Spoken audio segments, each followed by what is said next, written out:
I'm going to talk a little bit more about the publishing scene in Canada, and I'm going to make four particular points. Now, the first has to do with the cooperation, the interrelationship between French and English publishing scenes. As people who follow CanLit know, it is almost universally defined as an Anglophone, English only activity. I think that's wrong. Donc, pour la première, je dois souligner que les éditeurs canadiens anglophones doivent apprendre le français. C'est vraiment possible. Moi, je n'ai commencé de parler en français qu'après mon 5e anniversaire. I didn't start speaking French until after my 50th birthday. In other words, if I can do it, you can do it.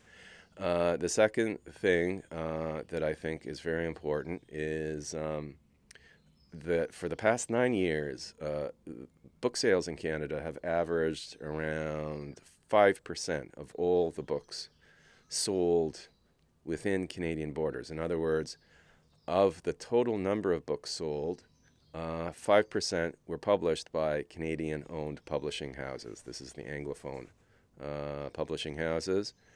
And that is far too low. And over that 9-year period, there have been letter writing campaigns and so forth. But the Canadian industry is going to have to think of better ways to protest and make its voices heard. And this includes indigenous publishing ventures, of which there should also be more. And if they publish in indigenous languages, so much the better. The third point I'd like to make is that the election of Donald Trump has really catalyzed a sense of crisis in terms of Canadian sovereignty. And if, for any reason, whether political weakness or coup d'etat, Canada becomes de facto absorbed by the United States, we will not be in a position to have our own subsidized publishing culture. So people within the industry need to focus. They need to think of effective ways to improve sales, and they have to do it quickly.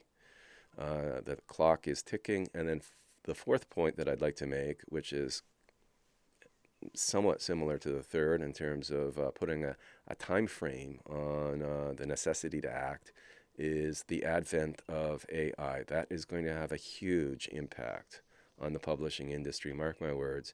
And again, this industry is going to have to think of inventive, effective ways to utilize that technology, if possible, and combat it where necessary. Your own thoughts on where the industry should go next, how it should manage these challenges, new ways of fighting these challenges are more than welcome. So if you have comments to make, please make them.